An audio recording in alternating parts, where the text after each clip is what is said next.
ரஜினியோட அடுத்த படமான தலைவர் 173 ராஜ்கமல் ஃபிலிம்ஸ் ப்ரொடியூஸ் பண்ண இதை சுந்தர் சி இயக்க போவதா சமீபத்தில் கமல்ஹாசன் அறிவிப்பு வெளியிட்டிருந்தாரு. நீண்ட இடைவெளிக்கு அப்புறமா கமல்ஹாசன் மற்றும் ரஜினி இணைய போற ஒரு படம். அது மட்டும் இல்லாமல் தொடர்ச்சியா கூலி, வேட்டையன் இந்த மாதிரியான ஆக்ஷன் படங்கள் நடிச்சிட்டு வந்த ரஜினி தன்னோட ரசிகர்களை குஷிப்படுத்துறதுக்காக ஒரு ஜாலியான கதைக்களத்தில் நடிக்க போறாரு. அதனால தான் சுந்தர் சி இந்த படத்தில் ஜாயின் பண்ணியிருக்காரு அப்படின்னு சொல்லப்பட்டது.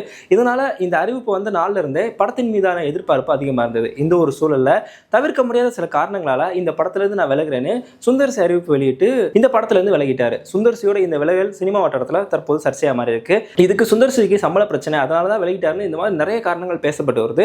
இந்த ஒரு சூழல்ல கமல்ஹாசன் தரப்புல இருந்து எந்த கதையா இருந்தாலும் சரி அது ஹீரோவான ரஜினிக்கு பிடிக்கணும் அப்படின்ற ஒற்றை பதில மட்டும் சொல்லியிருக்காரு. இதன் மூலமா சுந்தர் சியோட ஸ்கிரிப்ட்ல ரஜினிக்கு திருப்தி ஏற்படல, அதனாலதான் படத்துல இருந்து அவர் விலகிட்டாரு அப்படின்னு சினிமா வட்டாரத்துல பேசப்பட்டு வருது. தற்போது அடுத்த கட்டமா சில இயக்குநர்கள்ட்ட இவங்க கதை கேட்டு வராங்க. இந்த ஒரு சூழல்ல இந்த படத்தை தனுஷை வச்சு இயக்கலாமான்னு திட்டமிட்டு வருவதாகவும் சினிமா வட்டத்தில் பேசப்பட்டு வருது. அதாவது தனுஷை பொறுத்த வரைக்கும் ஒரு நடிகர் அறியப்பட்டாலும் நிலவுக்கு என்மேல் என்னடி கோபம், இட்லி கடை, ராயன் மற்றும் பவர் பாண்டி இந்த மாதிரியான படங்களை அவர் இயக்கியிருக்காரு. அதனால இந்த படத்தை அவரை வச்சு இயக்கலாமான்னு அப்படின்னு திட்டமிட்டு தற்போது தனுஷ் கிட்ட பேச்சுவார்த்தை நடைபெற்று வருவதாகவும் சொல்லப்படுது. ஒருவேளை இந்த செய்தி உண்மையானா தனுஷ் ரஜினி படத்தை இயக்குறது கன்ஃபார்ம் ஆகும். தனுஷ் ரஜினி படத்தை இயக்கினா எப்படி இருக்குன்றத உங்களோட கருத்து என்னன்றதை மறக்காம கமெண்ட்ல சொல்லுங்க. நன்றி.